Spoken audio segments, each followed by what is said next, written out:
ஒரு biological clock நம்ம உடம்புல இருக்கும். காலையில எத்தனை மணிக்கு எந்திரிப்போம், எத்தனை மணிக்கு சாப்பிடுவோம், எத்தனை மணிக்கு வேலை செய்வோம்னு. தொடர்ந்து ஸ்க்ரீன் பார்த்துக்கிட்டே இருக்கிறது, தொடர்ந்து ரெஸ்ட்லெஸ்ஸா இருக்கிறது, ஸ்லீப்லெஸ்ஸா இருக்கிறதுனா வந்து இந்த சர்க்காடியன் ரிதம் அஃபெக்ட் பண்ணும். மெயினா இந்த தலைக்காயத்துல உயிரிழப்பு ஏற்படுறது வந்து ஒரு இளைஞர்கள், ஒரு ஒரு குடும்பத்துக்கு பிரெட் வின்னரா இருக்கவங்க, இவங்க தான் வந்து மெயினா அதில் அஃபெக்ட் ஆகுறாங்க.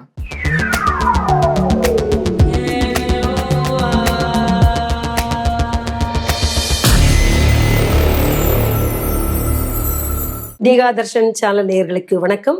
இன்னைக்கு நம்ம பார்க்க போற முக்கியமான சிறப்பு விருந்தினர் யாரு அப்படின்னு பார்த்தோம்னா, மூளை நரம்பியல் அறுவை சிகிச்சை நிபுணர், அதாவது neuro surgeon doctor Rajarajan Kamaraj அவர்கள்.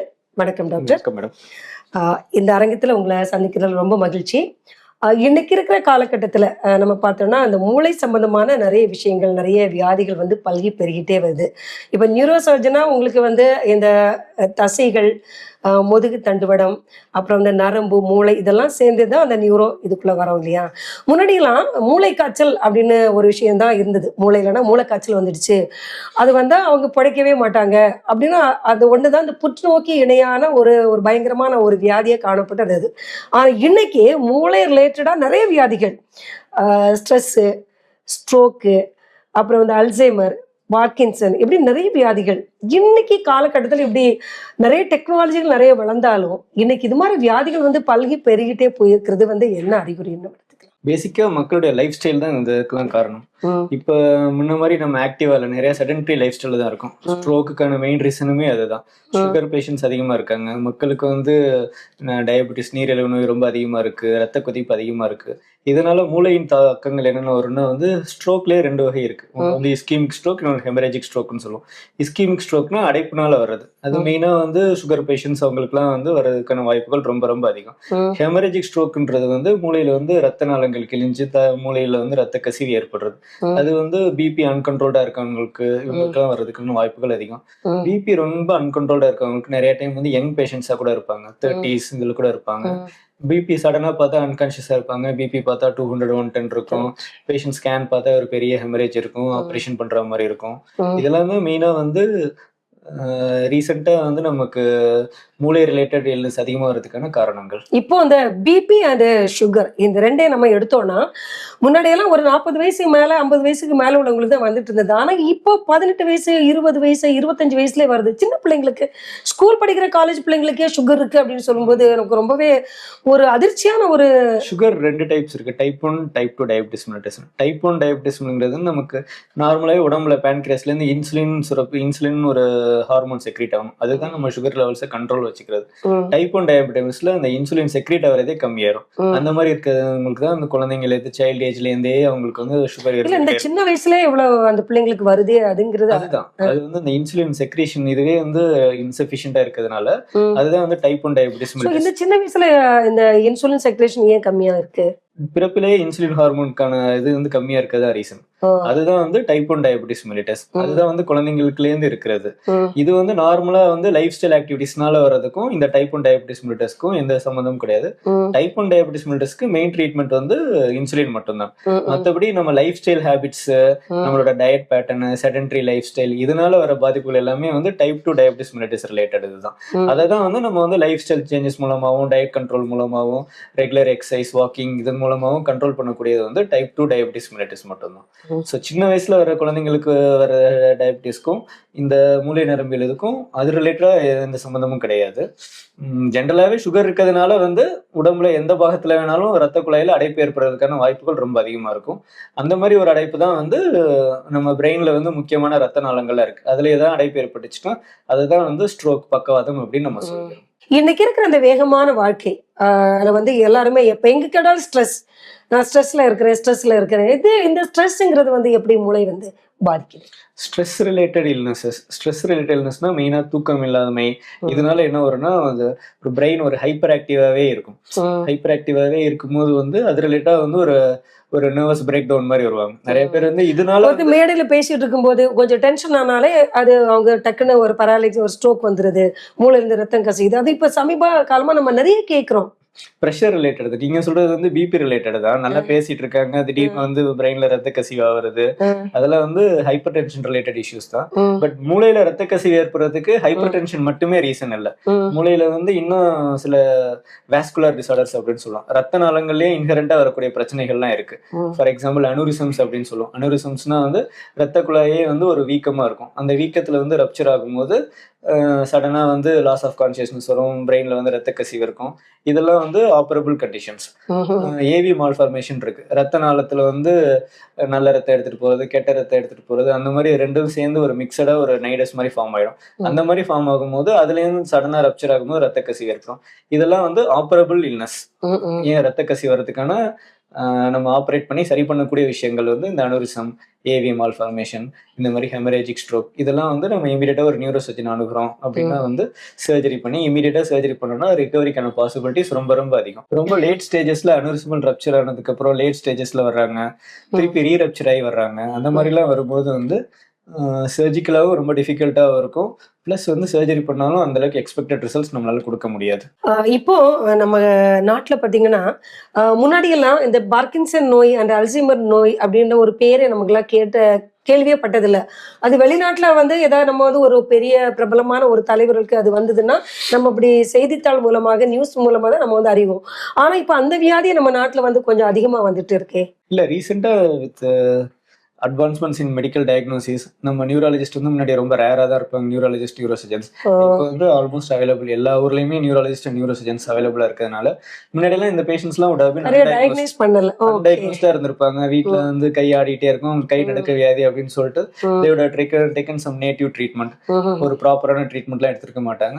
இப்போ with advancement in medical education, availability of neurologist and neurosurgeons increase இருக்கிறதுனால இந்த மாதிரி சின்ன சின்ன டிசார்டர்ஸ்லாம் கூட, I mean these are not small disorders, இந்த மாதிரி எல்லா விஷயங்களுமே ப்ரீவியஸ்லி அன்டயக்னோஸ்டு விஷயங்கள்லாம் கூட இப்போ வந்து we are able to diagnose it and we are giving proper treatment. அதனால தான் இப்போ ரீசெண்டா இந்த சர்ஜ் எல்லாம் இருக்க மாதிரி இருக்கு. Previously these are all undiagnosed diseases. இப்போ ஒரு 20-25 இயர்ஸ் முன்னாடி பாத்தீங்கன்னா சிடி ஸ்கேன், எம்ஆர்ஐ ஸ்கேன்லாம் அந்த அளவுக்கு ஃபெசிலிட்டிஸே கிடையாது. நிறைய இந்த மாதிரி ஹெமரேஜிக் ஸ்ட்ரோக் பேஷண்ட்ஸ், அனுரிசமல் ரப்சர்லாம் would have been died undiagnosed. இப்போ வந்து நம்ம அதை டயக்னோஸ் பண்ண முடியும். வியாதின்னு தெரியாம வீட்டுல நல்லா இருந்தாங்கன்னா சடனா மயக்கம் வந்துச்சுங்கன்னா இறந்துட்டாங்க அப்படிங்கறது ஹிஸ்டரியா இருக்கும். இப்போ வந்து அது எல்லாமே நம்ம availability of 108 ambulance, availability of medical hospitals, நல்ல அட்வான்ஸ்ட் ஹாஸ்பிட்டல்ஸ் அட் டோர் ஸ்டெப்லாம் இருக்கிறதுனால வந்து we are able to diagnose it and we are able to give better treatment. நீங்க வந்து இப்போ இருக்கிற டெக்னாலஜினால இஇஜி, அந்த சிடி ஸ்கேன், எம்ஆர்ஐ இதன் மூலமா நாங்க டயக்னோஸ் பண்ணி பண்றோம் அப்படின்னு சொல்றாங்க. இந்த டெஸ்ட் எல்லாம் எடுக்கிறது அப்படின்னு நம்ம பார்க்கும்போது இது இந்த அடித்தட்டு மக்களுக்கு எல்லாம் வந்து அது இன்னும் ரீச் ஆகாத முடியாத அளவுக்கு அதோடைய பிரைசஸ் கொஞ்சம் அதிகமா இருக்கிற மாதிரி. மெயினா எல்லாமே இம்போர்ட்டட் மெடிக்கல் எக்யூப்மெண்ட்ஸ், ஸோ அதுக்கான காஸ்ட் வந்து கொஞ்சம் அதிகமாக தான் இருக்கும். But these are all available at affordable cost at government hospitals. ஒரு எம்ஆர்ஐ ஸ்கேன் வெளியில பண்றீங்கன்னா கண்டிப்பா எக்ஸ்பென்சிவா இருக்கும். அதே ஸ்கேன் வந்து அதே குவாலிட்டியில we are giving at almost 2,000-2,500 rupees at government hospitals. So வந்து கவர்மெண்ட் ஹாஸ்பிடல் அந்த சேம் இன்சூரன்ஸ் கார்டு எல்லாம் இருக்குன்னு சொன்னாங்கன்னா that would free of cost கிடைக்குது. ஸோ அதனால வந்து everything is available, but patients-ஓட இதை பொறுத்து தான் இருக்கு. அஃபோர்டபிலிட்டினா they could afford at private hospitals, இல்லாட்டி வந்து always it is available at a government hospital. இன்னைக்கு இருக்கிற காலகட்டத்துல இப்போ நம்ம மாணவர்கள், இளைஞர்கள் எல்லாம் வந்து இந்த செல்போனுக்கு ரொம்பவே அடிமையா இருக்காங்க. இந்த ஸ்கிரீனிங் டைம், நைட்டு ரொம்ப தூங்காம விடிய விடிய இந்த போன்ல இருக்கிறதெல்லாம் வந்து எந்த அளவு அவங்களோட மூளையை பாதிக்குது? மெயினா இதெல்லாம் வந்து ஒரு ஸ்ட்ரெஸ் ரெஸ்பான்ஸை இன்க்ரீஸ் பண்ணிட்டே இருக்கும். எப்போதுமே வந்து ஒரு உடம்புல ஒரு சர்க்காரியன் ரிதம்னு இருக்கு. பேஷண்ட் வந்து நம்ம ஒரு இவ்வளவு நேரம் தூங்கணும், சாதாரண மனுஷனா ஒரு 8 to 10 hours தூங்கணும். ஒரு பயாலஜிக்கல் கிளாக் நம்ம உடம்புல இருக்கும். காலையில எத்தனை மணிக்கு எந்திரிப்போம், எத்தனை மணிக்கு சாப்பிடுவோம், எத்தனை மணிக்கு வேலை செய்வோம். தொடர்ந்து ஸ்க்ரீன் பார்த்துக்கிட்டே இருக்குது, தொடர்ந்து ரெஸ்ட்லெஸ்ஸாக இருக்குது, ஸ்லீப்லெஸ்ஸாக இருக்குதுன்னா வந்து இந்த சர்க்காரியன் ரிதம் அஃபெக்ட் பண்ணும். இந்த ரிதம் அஃபெக்ட் ஆகுறதுனால என்ன ஆகுனா they are more prone for stress related illness. ஒரு நியூரஸ் பிரேக் டவுன் ஆவாங்க, ஒரு கை நடுக்க வியாதி வரும், ஒரு பதட்டமாவே இருப்பாங்க. ஒரு சாதாரண ஒரு ஸ்ட்ரெஸ்ஸான சிச்சுவேஷன் வந்தா கூட ஒரு நார்மல் பேர்சனால ஹேண்டில் பண்றதெல்லாம் கூட இவங்களால ஹேண்டில் பண்ண முடியும். இந்த மாதிரி ஒரு நியூரலாஜிக்கல் பிரேக் டவுன் இல்னஸ் தான். சோ இந்த மொபைல் போனால நிறைய அந்த ஸ்ட்ரெஸ் ரிலேட்டட் ப்ராப்ளம்ஸ் அதிகமா வரதுக்கு வாய்ப்புகள் அதிகம். அது தவிர இந்த மைக்ரேன், மைக்ரேன் என்பது அது ஒற்றை தலைவலி வியாதி. அது அதுக்கு பல ரீசன்கள் இருக்கு. தனிப்பட்ட இதுதான் காரணம்னு கிடையாது. அது ஸ்ட்ரெஸ் ரிலேட்டடா ஒண்ணு வரும். இன்னொன்னு வந்து இடியோபதிக்னு சொல்றது. எந்த காரணங்களும் இருக்காது. மெஜாரிட்டி வந்து அந்த ஒரு சைடு தலைக்கு வர ரத்த ஓட்டங்கள்ல ஏதாவது ஒரு சிறு சிறு மாற்றங்கள் ஏற்படுகிறது. அதனால ஒரு ஹெட்டேக், ஒரு பல்சட்டில் ஹெட்டேக் அவங்களுக்கு இருந்துகிட்டே இருக்கும். அது வந்து ஒரு மெடிக்கலி ஒரு ட்ரீட்டபிள் கண்டிஷன் தான். மெடிசின்ஸ் கொஞ்சம் ப்ரொலாங்டா எடுக்கிற மாதிரி இருக்கும். ஒரு period of waxing and waning வரும். சில டைம் கம்மியாகவும் திருப்பி சில டைம் அதிகமாகவும், அது மாதிரி கொஞ்சம் ஒரு வேக்சிங் அண்ட் வேனிங் பீரியடா வரும். But it is controllable. Oh okay. இப்போ இன்னைக்கு இருக்கிற காலகட்டத்துல இப்ப நைட் ஷிஃப்ட் அப்படிங்கிறது வந்து பெரிய பெரிய கார்பரேட் கம்பெனி ஆகட்டும், இல்ல சின்ன சின்ன நிறுவனங்கள், அப்புறம் இந்த செக்யூரிட்டியா வேலை செய்யறவங்களுக்கு எல்லாம் வந்து நைட் ஷிஃப்ட்ங்கிறது வந்து அவங்க அவங்களுடைய குடும்ப சூழ்நிலை காரணமாக அது வந்து பார்க்க வேண்டிய கட்டாயத்துல இருக்கிறாங்க. ஆனா நீங்க சொன்னபடி அந்த நைட்டு வந்து அந்த ப்ராப்பர் தூக்கம் இல்லை அப்படின்னா சில டிஸார்டர்ஸ் வந்து நம்ம பாடியில வந்து இது மாதிரி நடக்குது.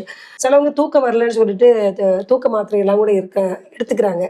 ஸோ இது மாதிரியான சுச்சுவேஷன்ல இருக்கிறவங்க இந்த பிரச்சனைகள் வராம அவங்க அதுல தப்பிக்கிறதுக்கு என்ன மாதிரியான யுக்திகளை எல்லாம் கடைபிடிக்கலாம்னு நினைக்கிறீங்க? ப்ராப்பர் ஸ்லீப் ரொம்ப அவசியம். இப்ப அவசியங்கிறது நைட் டைம் ஸ்லீப் கண்டிப்பா இப்ப இந்த அவசியம். நைட் டைம் ஸ்லீப்பை வந்து பகல்ல தூங்குனா அது காம்பன்சேட் பண்ணாது. அந்த கண்டிப்பா அந்த ரிதம் கண்டிப்பா அஃபெக்ட் ஆகும். இது ஐடில இருக்கிற பிள்ளைங்க எல்லாம் நிறைய பேர் நிறைய இருக்காங்க. அவங்களுக்கு நிறைய இந்த ஃபிட்ஸ் ரிலேட்டட் இல்னஸஸ் இதெல்லாம் வந்து ஷீசர் டிசார்டர் இதெல்லாம் வருது. காமனாவே பிராக்டிகலாவே நம்ம பாக்குறோம். சில பேருக்குலாம் வந்து ஷீசர் டிசார்டர் வருது. நிறைய பேர் வந்து அந்த இன்சோம்னியான்னு சொல்லி தூக்கம் வராத டிசார்டர்ஸ்ல எல்லாம் இருக்கிறாங்க. பட் கொஞ்சம் நம்ம அதுக்கேற்ற மாதிரி அடாப்ட் ஆகிக்கணும் தான். மினிமம் ஒரு 8 to 10 hours ஸ்லீப் தேவை. Mostly night time sleep is preferable.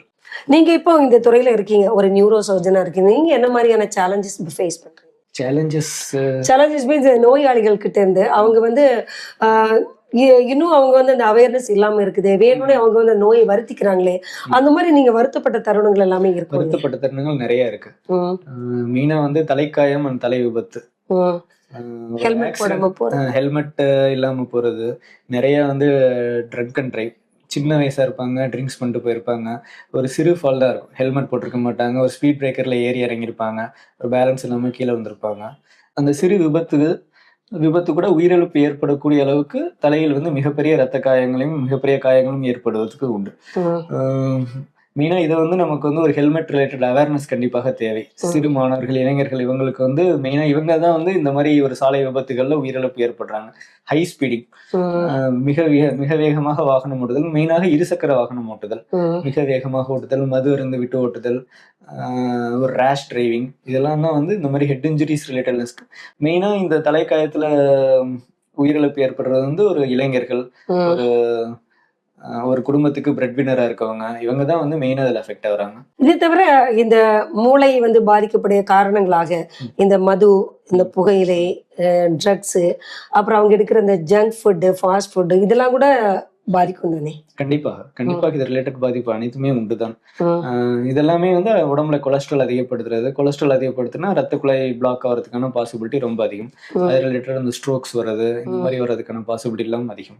இளைஞர்களை தவிர்த்து குழந்தைங்க, சின்ன பிள்ளைங்க, அதாவது 5 வயசுல இருந்து ஒரு 10-12 வயசு வரை எடுத்துப்போம், இந்த மாதிரியான பிள்ளைங்களுக்கு கூட இந்த மாதிரி கன்ஜெனிட்டல் மால்ஃபார்மேஷன் நிறைய இருக்கும். குழந்தைகளுக்கு புற்றுநோய் வரும், பிரெயின்ல புற்றுநோய் வரும், குழந்தைகளுக்கு வரும். அது கொஞ்சம் டிலேடா. மூளை புற்றுநோய் கூட இப்ப கொஞ்சம் அதிகமா வந்து ஜெனடிக் ஃபேக்டர், அக்யூட் ஃபேக்டர் நிறைய இருக்கு அதில்.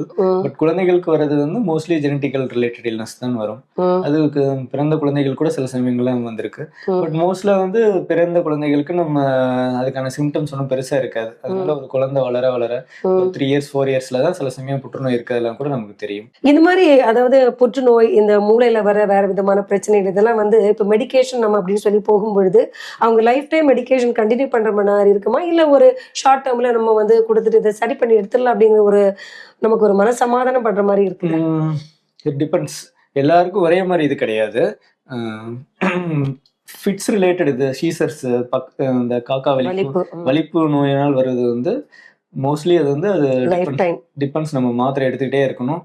அப்பப்போ இஜி டெஸ்ட் பண்ணி பார்க்கலாம். இஜில வந்து அந்த பிரெயின் வேவ்ஸ் எல்லாம் நல்லா இருக்கு, ஃபிட்ஸ் வரதுக்கான வேவ்ஸ் எல்லாம் ஒன்றும் இல்லைன்னா கண்டிப்பா நம்ம பார்த்துட்டு மாத்திரைகளை கொஞ்சம் குறைக்க பார்க்கலாம். அதுவும் இந்த மாதிரி தலைக்காயத்தினால வர்றவங்களுக்குலாம் வந்து நம்ம வந்து தொடர்ந்து வலிப்பு மாத்திரைகள் எடுத்துக்க வேண்டிய அவசியம் கிடையாது. மற்றபடி குழந்தைகள்ல இன்ஹரண்டாவே பிரெயின்ல ப்ராப்ளம் இருக்கிறதுனால வர வலிப்பு நோய்க்கு தொடர்ந்து நம்ம மாத்திரைகள் எடுத்துக்கொள்ற மாதிரி தான் இருக்கும். இப்போ நிறைய பிள்ளைங்களுக்கு இப்போ ரீசெண்டா நம்ம கேள்விப்படுறது இந்த ADHD ப்ராப்ளம். முன்னாடியெல்லாம் ADHDனால என்ன ரொம்ப ஹைப்பர் ஆக்டிவா இருப்பாங்க. அதனால அவங்க ரொம்ப பிரில்லியன்ட் ஸ்டூடெண்டா இருப்பாங்க. ஆனா சில இடத்துல வந்து அவங்க கொஞ்சம் டவுன் சிண்ட்ரோம் மாதிரி டவுன் ஆகி போயிருவாங்க. இப்போ ரீசெண்டா கூட ஒரு பிரபல நடிகர் ஒருத்தருக்கு எனக்கு அது இருந்ததுன்னு சொல்லிட்டு அவரு வெளிப்படையாவே ஒத்துக்கிட்டாரு. ஸோ இந்த ADHD இருக்கிற குழந்தைங்க வந்து இந்த பேரண்ட்ஸ் வந்து எப்படி ஐடென்டிஃபை பண்றது? அவங்களுக்கு இது இருக்கு அப்படின்னு எப்படி தெரியும்? ஏன்னா எல்லாருக்குமே அந்த அவேர்னஸ் கிடையாது. அவேர்னஸ் கிடையாது. பட் ரெகுலராக அவங்க வந்து வேக்சின் போடும்போது குழந்தைகள் டாக்டர்கிட்ட இது மாதிரி குழந்தை கொஞ்சம் ஆக்டிவா இருக்க மாதிரி இருக்கு, ரொம்ப ஹைப்பர் ஆக்டிவா இருக்க மாதிரி இருக்கு, கொஞ்சம் குழந்தை வேற மாதிரி இருக்குன்னு அவங்களோட கருத்துக்களை அவங்க சொன்னாங்கன்னா கண்டிப்பா குழந்தைகள் மருத்துவர் எல்லாருமே வந்து இதெல்லாம் பிக் பண்ற அளவுக்கு பேரண்ட்ஸ் கரெக்டா பிள்ளைங்களை ஐடென்டிஃபை பண்ணி சொல்லணும். அவங்களுக்கு வர சிறு சிறு சந்தேகம்லாம் கூட வந்து அவங்க வந்து குழந்தைகள் மருத்துவர் கூட, ஏன்னா மெஜாரிட்டி வந்து அவங்க நரம்பியல் மருத்துவர் யாரும் அணுக போறது கிடையாது. குழந்தைகள்ல சின்ன சின்ன இல்னஸ், ஜுரம் வருது, சளி வருதுன்னா கூட வந்து குழந்தைகள் மருத்துவரை தான் அணுக போறாங்க. குழந்தைகள் மருத்துவர்கிட்ட அவங்க இந்த குறைய சொன்னாங்கனாலே அவங்களே பார்த்து வந்து அவங்களால முடியும்னா கண்டிப்பா ட்ரீட் பண்ணுவாங்க. இல்ல குழந்தை நரம்பியல் மருத்துவர்கள்ட்ட கண்டிப்பா அனுப்பி வைப்பாங்க. பேரண்ட்ஸோட என்ன மாதிரியான அலட்சியம் பிள்ளைங்களை வந்து பாதிக்க வைக்குது? நரம்பியலை பொறுத்த வரைக்கும் வந்து ஃபால்ஸ் கீழே நிறைய விழுவாங்க. நிறைய கட்டிலேருந்து விழுந்து ஒரு வயசு குழந்தைக்கு ஆப்ரேட் பண்ணியிருக்கேன். குழந்தை வந்து கட்டிலில் படுத்திருந்திருக்கு, அம்மா எங்கேயோ போயிருந்திருக்காங்க, தவறி கீழே விழுந்து தலையில் ஒரு பெரிய ரத்த கட்டு. இது மாதிரி வந்து குழந்தைய கொஞ்சம் தனியா விடுறது. இப்போ சரி, இப்போ நீங்க சொல்றபடி கட்டில படுக்க வச்சுட்டு வெளியே போயிடுறாங்க, அந்த குழந்தை கீழே விழுது.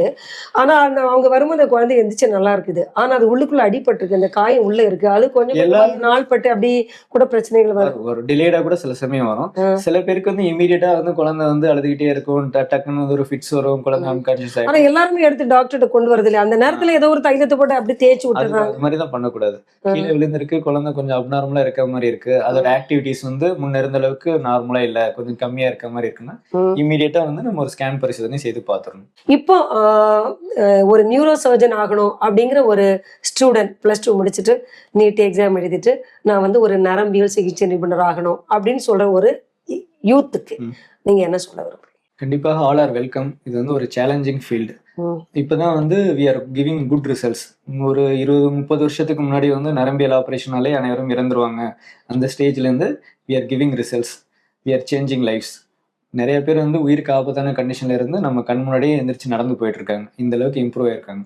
ஸோ வந்து future is for brighter than it was earlier. அதனால வந்து ஆல் ஆர் வெல்கம். சிறப்பு.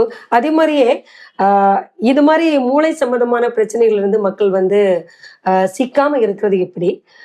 ஒவ்வொருத்தரும் என்ன மாதிரியான விழிப்புணர்வோட இருக்கணும்? பேரண்ட்ஸ் வந்து குழந்தைங்களுக்கு என்ன மாதிரி அவங்களுடைய கவனிப்பு அவங்க மேல படணும்? குழந்தைகள் போயிடும். குழந்தைகள் வந்து சிறு வயசா இருக்கணும், அதாவது தானா எந்திரிச்சு நடக்கிற ஸ்டேஜ் வரைக்கும் கண்டிப்பா பேரண்ட்ஸ் வந்து கொஞ்சம் கவனிப்பு அதிகமாக தான் இருக்கணும். கீழே விழுவுறது, இல்லை குழந்தைக்கு வந்து அப்நார்மலாக ஏதாவது சிம்டம்ஸ் இருக்கு, ஒரு ஃபிட்ஸ் வருது அப்படின்னா உடனடியாக ஒரு நரம்பியல் மருத்துவரை பார்க்கறது. சில குழந்தைங்களுக்கு வந்து பிறந்த குழந்தை தலை வந்து பெருசாயிட்டே போகும், உள்ள ஹைட்ரோகெஃபலஸ்னு ஒரு கண்டிஷன்லாம் இருக்கும். அந்த மாதிரி இருக்கும் போதெல்லாம் அதை நீங்க சீக்கிரமா ஒரு நரம்பியல் மருத்துவரை பார்த்து அதுக்கான ஒரு ஷண்ட் ஆப்ரேஷனோ ஒரு கரெக்டான ஆப்ரேஷன் பண்ணோம்னா கண்டிப்பா வந்து மூளை பாதிப்புகள் இல்லாம இருக்கும். நிறைய குழந்தைங்களுக்கு தண்டுவடத்துல வந்து ஒரு சின்ன கட்டி மாதிரி இருக்கும், அதை கவனிக்காமே இருப்பாங்க. பின்னாடி பார்த்தா அதுல வந்து ஒரு ஸ்பைனா பைஃபிடான்னு சொல்லுவோம், முதுகு தண்டோட பிளவு நோயின்னு சொல்லுவோம். அது வந்து குழந்தை வளர வளர கூட சில குழந்தைங்களுக்கு பிறக்கும் போதே கூட பாதிப்பாகி கால் அசைக்க முடியாம இருக்கும். சில பேர் வந்து ஏஜ் ஆக ஆக கொஞ்சம் வளர வளர வந்து கால் பாதிப்பாகும். அந்த மாதிரி இருக்க கம்ப்ளைண்ட்ஸை நீங்க கொஞ்சம் பார்த்தீங்கன்னா வந்து கண்டிப்பா வந்து நீங்க ஒரு குழந்தைகள் மருத்துவரை தான் ஃபர்ஸ்ட் காமிக்க போறீங்க. அவங்கள்ட்ட காமிச்சிங்கன்னா அவங்க உங்களை ப்ராப்பரா கைட் பண்ண போறாங்க. ரெண்டாவது அடல்ட்ஸ் அண்ட் யூத்துக்கு வந்து மெயினாக வந்து ரோட் டிராஃபிக் ஆக்சிடென்ட் தான். மது இருந்து விட்டு வண்டி ஓட்டாதீங்க. கண்டிப்பாக வந்து ஹெல்மெட் போட்டு வண்டி ஓட்டுங்க. நீங்கள் ரேஷ் டிரைவிங் பண்ணுறீங்கன்னா வந்து you are going to be in problem. இதெல்லாம் மட்டும் அவாய்ட் பண்ணிங்க. ஸ்லோவாக போகிறீங்க, கீழே விழுவுறீங்க, you are more chance of surviving. ஃபாஸ்ட்டாக போய் கீழே விழுவுறீங்கன்னா வந்து ப்ராப்ளம் அதிகம் தான். ரெண்டு. இன்னொன்று அடல்ட்ஸ் அண்ட் ஓல்டேஜ், இவங்களுக்குலாம் வந்து கண்டிப்பாக வந்து நிறைய வந்து ஏஜ் ரிலேட்டட் இல்னஸ் வரும். நீங்கள் சொல்கிற Alzheimer's, Parkinson, haemorrhagic stroke, ischaemic strokes, இந்த மாதிரி இல்னஸ்லாம் வரும். நம்ம முடிஞ்ச அளவு கொஞ்சம் ஆக்டிவாக இருக்கணும். சுகர் பிபிலாம் இருக்குன்னா வந்து அதை கரெக்டாக ஃப்ரீக்வெண்ட்டாக செக் பண்ணி பார்த்துக்கணும், ஓரளவு கண்ட்ரோலில் வச்சுக்கணும். யார் ரெகுலராக ஃபிசிஷியன் பார்க்குறீங்களோ அவங்கள்ட்ட வந்து ஒரு கரெக்டான சுகர் கண்ட்ரோல், பிபி கண்ட்ரோலுக்கு தேவையான மெடிசன்ஸ் வச்சுங்க. பீரியாடிக் ஃபாலோ அப் வைங்க. நம்மள்ட்ட நிறைய ப்ராப்ளம் என்னென்னா வந்து ஒரு வாட்டி ஒரு டாக்டரை பார்த்து மாத்திரை வாங்கணும்னா 2 வருஷம் அதே மாத்திரையை போட்டுக்கிட்டே இருப்பாங்க. நடுவில் எதுவுமே செக் பண்ண மாட்டாங்க. பிபி அதிகமாக இருக்கா, சுகர் அதிகமாக எதுவுமே செக் பண்ணாமல் நான் பிபி மாத்திரை போட்டுட்டு இருக்கேன்னு மட்டும் சொல்லுவாங்க. அது மாதிரி இல்லாமல் ரெகுலராக வந்து ஒரு ஃபாலோ அப் வச்சுக்கோங்க. அப்பப்போ சுகர் லெவலாம் செக் பண்ணி பாருங்க. இதை பண்ணிட்டு இருந்தீங்கனாலே வந்து இந்த டிசீசஸ்லாம் நம்ம முடிஞ்சளவு அவாய்ட் பண்ணலாம். சிறப்பு டாக்டர். கடைசியா ஒரு கேள்வி. அதாவது நீங்க வந்து இந்த பாமா சுப்பிரமணிய நினைவு மருத்துவமனையில டாக்டரா இருக்கீங்க. இந்த ஹாஸ்பிட்டல்ல நீங்க ஒர்க் பண்றத பத்தி என்ன நினைக்கிறீங்க? அது தவிர இந்த மேனேஜ்மெண்ட் உங்களுக்கு எப்படி? அவங்களுடைய செயல்பாடுகள் அவங்க எப்படி உங்களுக்கு சப்போர்ட்டிவா கடந்த ஒரு 1.5 வருஷமா நான் இங்க மருத்துவராக பணி செய்து வருகிறேன். இனிஷியலா வந்து இங்க வந்து பேஷண்ட்ஸ் ஃப்ளோஸ்லாம் கொஞ்சம் கம்மியா தான் இருந்துச்சு. பட் இப்போ வந்து இன்க்ரீசிங் அவேர்னஸ், இப்போ நம்ம நெறைய சர்ஜரிஸ்லாம் இங்க பண்றோம். அதுவும் காஸ்ட் எஃபெக்டிவா பண்றோம். ம். மக்களுக்கு வந்து ஒரு அஃபோர்டபுள் பிரைஸ்ல பண்றதுங்கிற இப்போ பேஷண்ட் ஃப்ளோ நியூரோ பேஷண்ட்ஸே ஃப்ளோ ஹஸ் இன்க்ரீஸ்ட் நவ். மக்களும் நெறைய பேர் வராங்க. மக்களும் பயனடையறாங்க. ரொம்ப சிறப்பு டாக்டர். நெறைய விஷயங்கள் அதாவது மக்களுக்கு தேவையான நெறைய விஷயங்கள வந்து நீங்க சொன்னீங்க. கண்டிப்பா நீங்க சொன்ன விஷயங்கள வந்து ஃபாலோ பண்ணா இந்த நெறைய பிரச்சனைகளிலிருந்து அவங்க வந்து அவங்கள பாதுகாத்துக்கலாம், தப்பிக்கலாம். உங்களுடைய நேரத்தை ஒதுக்கி எங்களுக்காக டைம் குடுத்து நீங்க நெறைய விஷயங்கள பகிர்ந்து கொண்டதற்கு மிக்க நன்றி. நன்றி, வணக்கம். என்ன நேயர்களே பார்த்தீங்களா? அதாவது மூளை சம்பந்தமான வியாதிகள் அப்படின்னு நம்ம சொல்லும்போது, முன்னாடியெல்லாம் மூளைக்காய்ச்சல் வந்து மூளையில ஏதோ பிரச்சனைனா சரிப்படுத்தவே முடியாது. அவ்வளோதான் முடிஞ்சு போச்சு வாழ்க்கையே அப்படின்னு சொல்லி எல்லாருக்கும் ஒரு பயம், பதற்றம்லாம் இருக்குது. ஆனா இப்ப அப்படி இல்லங்க. நெறைய டெக்னாலஜி வந்திருக்கு. மூளையில வந்து என்ன மூளை சம்பந்தமான, நரம்பு சம்பந்தமான எது வந்தாலும் அது குணப்படுத்தக்கூடிய ஒரு நிலையில தான் இன்னைக்கு இருக்கு அப்படின்னு டாக்டர் சொல்லியிருக்காங்க. அது மட்டுமல்ல குழந்தைகளாகட்டும், இளைஞர்களாகட்டும், இல்ல மிடில் ஏஜ்ல இருக்கிறவங்களாகட்டும், பெரியவங்களாகட்டும், எந்த ஒரு வியாதியா இருந்தாலும் நீங்க வந்து உங்களே நீங்க வந்து சரியா ட்ரீட்மெண்ட் எடுத்துக்கிட்டா, உணவு பழக்கமாகட்டும், உங்களுடைய வாழ்க்கை நடைமுறையாகட்டும், நீங்க அத சரி பண்ணிக்கிட்டீங்கன்னா, எந்த பிரச்சனையுமே நீங்க வந்து ரொம்ப சீரியஸா போகாம நீங்க உங்களோட உடம்ப வந்து தற்காத்துக் கொள்ளலாம். ஆனா முக்கியமா ஒரே ஒரு விஷயம் டாக்டர் சொன்னாங்க. எதுவா இருந்தாலும் நீங்க ஃபாலோ அப் அப்படிங்கிறது வந்து நீங்க கரெக்ட்டா பண்ணீங்கன்னா, உங்களுக்கு வாழ்க்கைக்கும் உத்தரவாதம் இருக்கு. உங்களுக்கு எந்த ஆபத்தும் இல்ல அப்படிங்கிறது உண்மை. கண்டிப்பா இந்த பேட்டி உங்களுக்கு பயனுள்ளதாக அமைந்திருக்கும். மீண்டும் அடுத்த ஒரு நிகழ்வில் உங்களை சந்திக்கலாம். நன்றி, வணக்கம்.